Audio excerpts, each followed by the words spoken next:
Welcome to Mind Witchery. I'm your host, Natalie Miller, and I'm so glad you're here.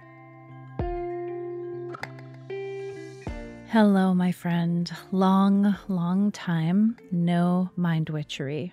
I know. But here I am, and I'm partly here because I have gotten so much solace, so much perspective, so much help from listening to people talking about this moment that we find ourselves in. This moment of defeat and reckoning and disappointment. And I guess I wanted to see if I could offer solace and perspective to you. Okay, so they won. Now what? I am, of course, talking about the 2024 presidential election in the United States, where somehow Donald Trump won the presidency over Kamala Harris, despite everything, despite how hateful and undisciplined and rambling and awful he was. 71 million people and counting voted for him. And that is so difficult to accept. He was outwardly hateful, outwardly divisive and derisive, even toward the communities that he was asking to choose him, and yet so many people did. So here are a couple of things that are helping me to be in this moment. I hope, as ever, you will take what resonates and you will leave the rest. Here's what I have for you. So I guess the first piece is something that the Pod Save America guys said in their post-election episode. Pod Save America, if you don't know it, is a podcast that is hosted by a bunch of former Obama people. I find them to be insightful and funny, and one of the things that Jon Favreau said that I appreciated was that there is no one way to grieve, and that grief is a journey. And if you have ever grieved anything, you really know the truth of this. Yeah. Sometimes grief is numbness, and sometimes it is fury. Sometimes it is hilarity and sarcasm. Sometimes it is sorrow. And it moves in waves. Grief moves in waves. It isn't a steady flow. It rises and falls.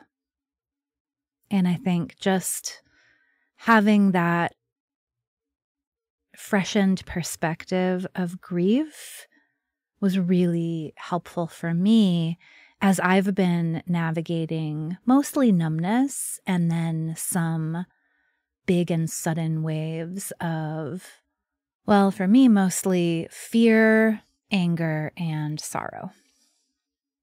So this is great to know for ourselves. There is no one way to grieve, and this is great to know interpersonally, right? Our like-minded, like-hearted folk are also moving through their own grief in their own ways.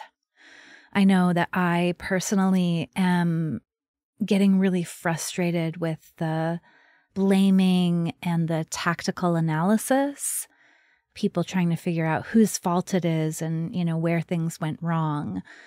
And then I remind myself, no, this is trying to make sense out of what doesn't make sense. It's just a way of grieving.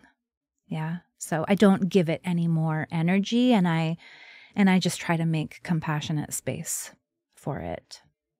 Another very strong impulse that I want to name and to just make extra sweet and cushy space for is the impulse to rest.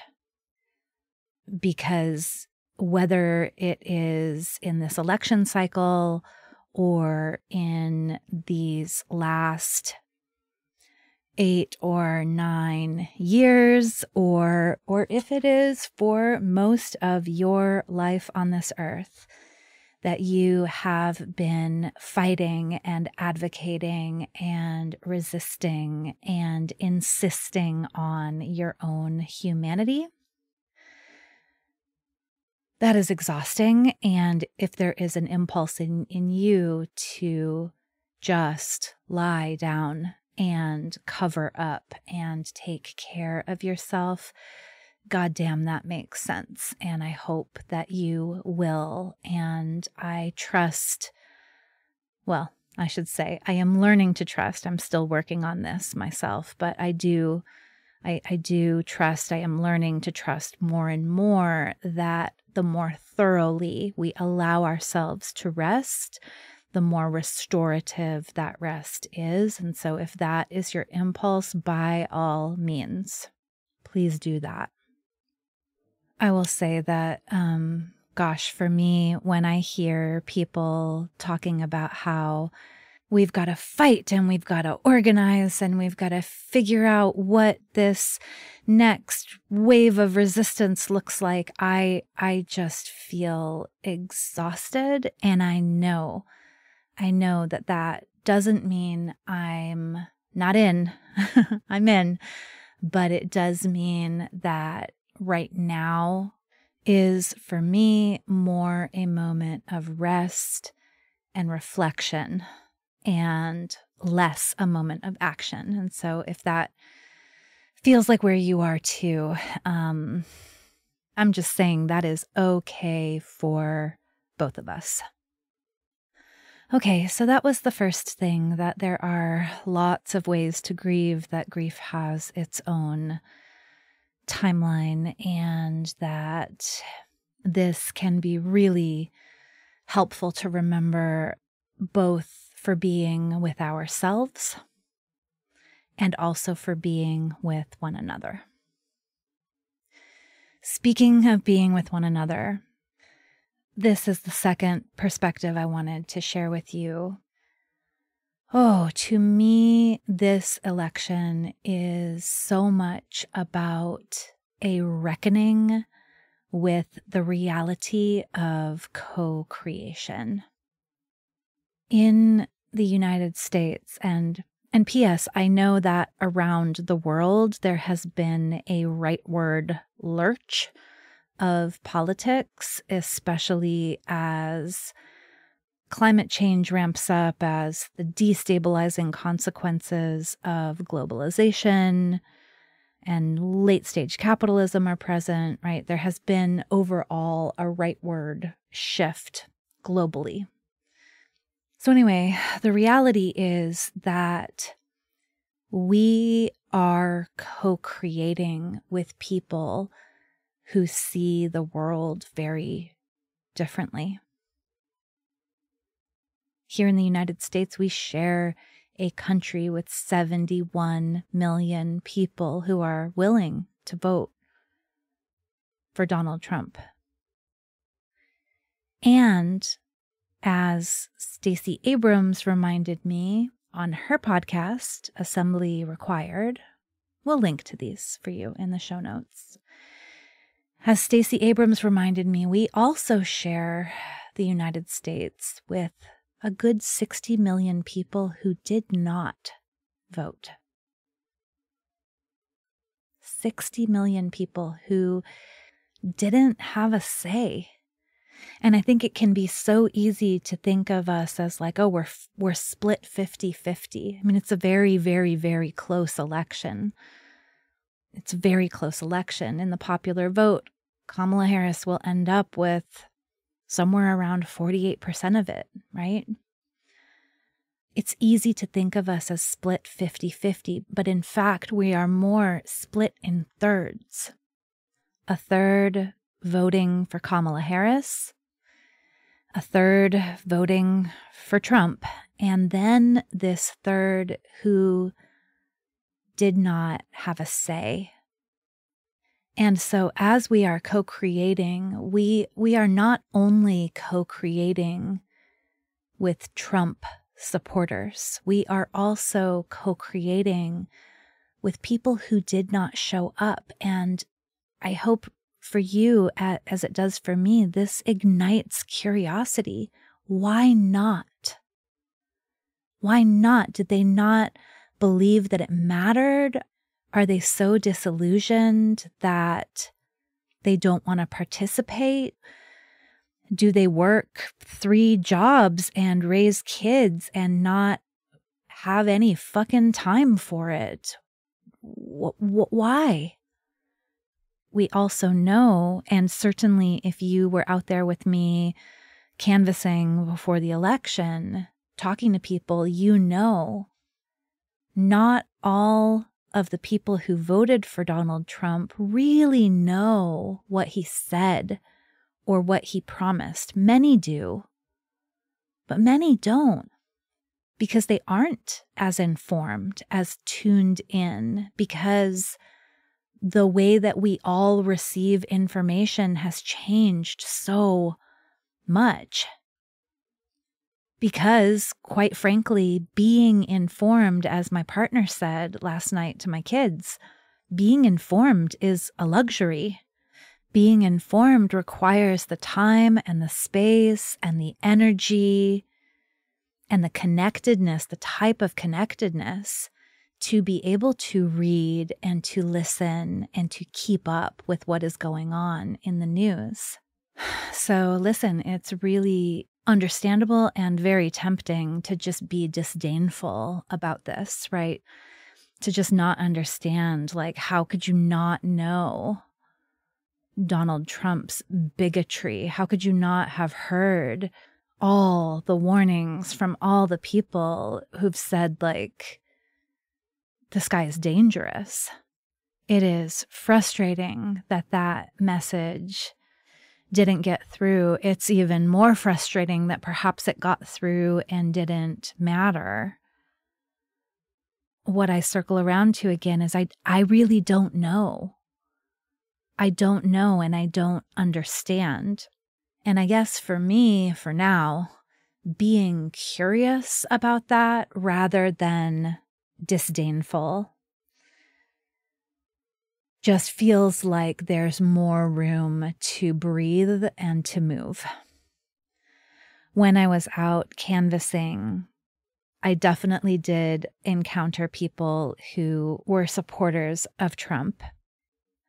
But actually, the interaction that bothered me the most was one that I had with a small group of teenage girls. They were young, but not so young. I could tell that they might be somewhere around 18. I was canvassing at a house next door, but they were all kind of trundling out of a car and headed into the neighboring house. And I said, "Hey ladies, the election's tomorrow. Are any of you 18? And one of them said to me, her and I are," she gestured to a friend, "her and I are, but she's not old enough yet." And I said, "Oh," and I said, "Well, are you all ready? Are you registered to vote?" And she said, "We don't believe in that." And I said, "I'm sorry?" And she said, "Yeah, we don't believe in that. We don't believe in voting." And I was shocked. I was irritated. I was flabbergasted. I was like, speechless. I didn't really know what to say. And they were on their way into a house, and, I was standing a good 30 feet away, and I couldn't get my wits about me fast enough to ask questions about that. And I wonder, here I was in a very persuasive stance, canvassing neighborhoods, trying to get out the vote. And I wonder what would have been different had I been in a very curious stance, trying to understand. Instead of trying to get everyone else to do in the world what I want them to do, trying to understand where they are coming from. So when I talk about the reckoning with the reality of co-creation, partly what I'm wrestling with is I'm over here convinced that I am right, seeing the world in a particular way with particular values and beliefs. And listen, I don't want to surrender those. And at the same time, I am finding that it does not work to simply have a standoff with the third of the people whose beliefs and values run completely contrary to mine. I wonder if you feel this too, actually, like there's a weird, discomfort and irony in, very frankly, the feeling of superiority that I have. I do think that the way I see things is better. I do. And don't they as well? They think the way they see things is better. We think we're right. They think they're right. And that is a really challenging place from which to co-create. So again, it's not that I would abandon my convictions, but clearly I've not found a way, and I would say we on the left, we have not found a way to communicate those values. We haven't found a way to get them to land. We aren't reaching enough of that third of unengaged people. And why is that? So I guess, though, the temptation and just the encouragement, I think, from the way this whole thing is presented nationwide, the temptation and the easiest way to go is an us versus them. We're good, they're bad. We're heroes, they're villains. Reducing the whole co-creation to just those 2/3, the ones who voted for Kamala and the ones who didn't. But I think remembering that other third, the disengaged third, and B, maybe resisting the temptation to think we know everything about, really the other 2/3, both the people on the side of voting for Kamala and the people on the side of voting for Trump. It's a lot of different people. Of course, there are trends, but there's a lot of variation in there. Part of the reason that I bring all of this up is that as we are moving through our grief and as we are moving forward, either in this country or leaving this country, which, believe me, the temptation to do that is very strong, and I have it. I definitely have it. Good to remember that we wherever we go, we will still be co-creating, though, right? Wherever we go, we are always co-creating with the people around us. Always. And the lurch to the right is not only in the United States. It is many, many places. Yeah. So what it comes down to, and the reason that I the reason that I'm talking about curiosity is that curiosity is a main value of mine. And I do think it is a wonderful moment to orient toward our values. It is so easy, so tempting, so understandable to get swept up into the us versus them, to get swept up into the vitriol and the blame and the fear and all of it. It makes so much sense, okay? And again, maybe that's also part of the grief that we're wading through. Overall, though, I hope that we can remember that we do have a say in who we want to be as we navigate this next era of co-creation. I'm sure I've shared this question before, who do I want to be? I'm sure I've shared it in another episode. But for now, I'll just tell you, I learned that question from my therapist when I was in a very difficult family situation. Listen, not unlike the big United States of America family situation I find myself in right now. There were people who were making choices that I found destructive and scary and unacceptable. And yet, these people were co-creators with me. I could not just tell them what to do. I could not just convince them that actually I knew the right way. And if they would only do what I wanted and what I said, then everything would be okay. That's not how co-creation works, right? And so in this very difficult family moment, my therapist asked me, well, given what it is, given who they are, who do you want to be? Who do you choose to be? I love that question for this moment. I love it more than what do I do? Because whatever we do is going to be in co-creation with whatever they do, right? But that question, who do I want to be? What do I want to stand for?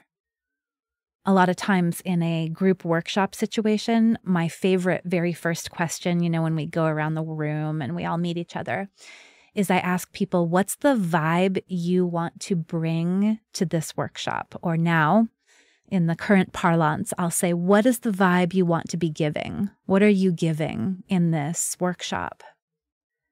And I love that question as an introductory question because it reminds people, hey, the way you show up, it emanates out. The vibe you bring is what you are radiating. And so you and I, as we are walking through the world, as we're walking through our post offices and grocery stores and dog walking in the neighborhood, we are emanating a vibe. That vibe is part of our contribution to the co-creation, right? I think rightly, I have heard that a lot of times we on the left, we are giving condescension. And when I'm honest with myself, as I am talking about what I believe and why I believe it, I do have that sense of superiority. I do. And so to not be condescending, because that's not what I want to be giving. That's not who I want to be. I don't want to show up as superior. I want to be generous. I want to be curious. I want to be courageous. I do want to be hopeful. Okay, now, very importantly, right? And this touches back to what I mentioned about how maybe that sounds fucking exhausting right now, right? Like that being curious and generous and courageous and hopeful is like, I don't have it in me. I don't have it in me. And that is so understandable. And so I think an important corollary question to who do I want to be is, what do I need to be able to sustain that? What do I need to be able to sustain that? I know that I personally need sleep. I need pleasure. I need fiction. I need novels. I need community. In order to be able to sustain myself as generous, curious, courageous, hopeful, that requires a lot of fuel in this moment. Especially looking at the uphill climb we have ahead of us, that is going to require a lot of energy. And so for me, I know dialing in all of my fuel sources is going to be an incredibly important part of how I move forward. And maybe that resonates with you, and maybe that will also be the case for you. So, you know what finally got me to cry, because I've been feeling a lot numb. But what finally got me to cry was last night I watched Kamala's speech in which she said that she does concede this election, but she does not concede the fight. And she made the most oblique but clear as a fucking bell reference to a Martin Luther King speech in her own speech, where she talks about how, yes, there are dark days ahead. And she talks about how in the darkness, when we are still there, still hopeful, still courageous, we fill the darkness like so many billions of glittering stars. And I might be making it up. This might be the the English major in me, but I did think of this chunk of Martin Luther King's Loving Your Enemies speech. One of the lines in here is really famous, but I want to read the whole thing. He said, "Why should we love our enemies? The first reason is fairly obvious. Returning hate for hate multiplies hate, adding deeper darkness to a night already devoid of stars." That's what I heard in there, my friend. I heard when she said, let's be stars in the darkness of the night ahead. I heard, let's not return hate for hate. Let's not multiply hate, even though it is so understandable and it is so tempting to go to the place of just fucking hating them. So the next line in the Martin Luther King speech, you know it. He said, darkness cannot drive out darkness. Only light can do that. Hate cannot drive out hate. Only love can do that. He says, hate multiplies hate. Violence multiplies violence. And toughness multiplies toughness in a descending spiral of destruction. So for me, there's two really remarkable things here, right? One is that we still have enemies. We do have opponents. We are not giving in. Deciding to not hate them, deciding to take our anger and not direct it at people, but rather direct it at inequity. And listen, I know that like we the people are creating the inequity, but that's the thing. It's all of us. We are all co-creating. It is so much easier to be like, how could this happen? How could this happen to me? How could this happen to us? How could they vote for such a monster, right? We can totally, it's like, ooh, it's a like lukewarm bath. It's a lukewarm bath, that tub of blame and disdain, and it's all their fault. Yeah. And I do understand if here and there, resting in it helps. But over time, being in a lukewarm bath just feels icky. Both the lukewarm bath and it's all their faultness. It's a stewing in ourselves. And I don't want that for us. I don't want that for you. I don't want that for me. And I know that if there is any way of reaching those 60 million people whose voices weren't heard, it's not going to be from the lukewarm bath. And I don't think that the lukewarm bath is anything we want to invite people into. So, one last little bit. In that quotation from Martin Luther King's speech, my eyes caught on a very different way than ever before on the line. He says at the very end, hate multiplies hate, violence multiplies violence. He says, toughness multiplies toughness. And I don't know exactly what he meant, but I know that for me, it is helpful to read that. It is helpful to imagine that maybe I don't have to be tough, that maybe there is a different vibe with which, quality with which I can stand for what I believe in. I can support my folk and support the people most vulnerable in this next era of United Statesianness. Maybe there is a way to do that and not be a strong man and not be a tough guy, but rather to be a whole person.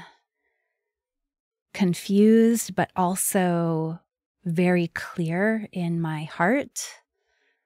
Afraid, but also dedicated and strong in that dedication, with conviction, but also with curiosity, with humility, understanding that I don't know everything about my co-creators, and that if we are to find a way forward together, that will be easier or truer. I don't know. Something like that. Easier or truer, with softness rather than toughness, with openness, and with full spectrum humanness. Like understanding that the more I can learn to be with all these different parts of myself, maybe, hopefully, the better equipped I will be to be with all of these different parts of my community of co-creators. Is that true? I don't know. I don't know. And maybe one of the best ways to be a little soft right now, not so tough, is to just admit we don't know. What just happened? We don't know. Why did they vote for him? We don't know. Why didn't all the other people vote? We don't know. We have some ideas. We have some suspicions. Some of those will be accurate. But overall, it's like in uncertainty, there is possibility. And it is incredibly easy for that possibility to become subsumed by all the discomfort and fear of the unknown that is inside of uncertainty. But in uncertainty, there is possibility. And the way that we access it, the way that we get to it, is through courageous curiosity. Oh, there was one more thing I wanted to share. So yesterday, the day after the election, I opened my new book from Aliza Kelly. Aliza Kelly is an astrologer. She wrote a book called It's All Magic. And It's All Magic has 365 messages or reflections that she wrote. And I read the first one yesterday, and it was exactly, right? This is the magic of co-creation. This book arrived in exactly the right moment, and this was exactly the right message for me. This is what it says. It says, magic is unexpected alchemy. It's the strange, slippery muck at the bottom of the lake, sludgy, slimy, and riddled with hazardous bacteria. It's the fuzzy mold that suffocates ripe fruit. It's the gunk that oozes from wounds. Indecent, unpleasant, and often unruly, magic is the primordial matter that spawns life. Magic is the ancient functions of nature, and magic is in your bones.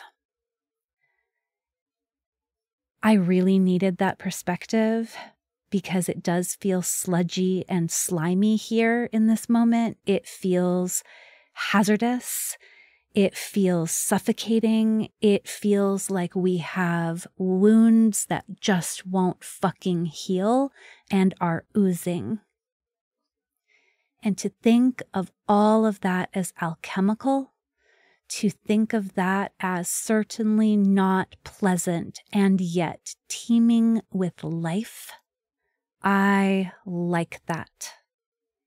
I like the idea of asking myself in this ugly, stinking moment, where is the magic?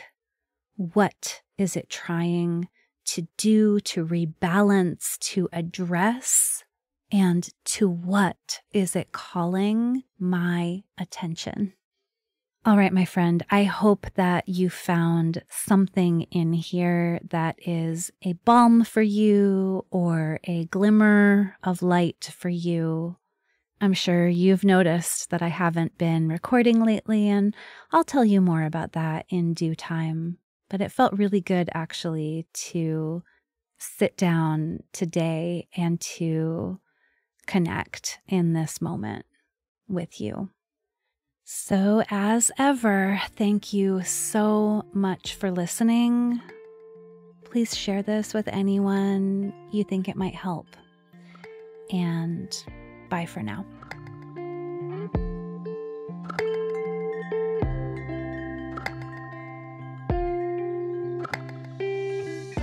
Thank you for listening to this episode of Mind Witchery. To catch all the magic I'm offering, please subscribe to the show.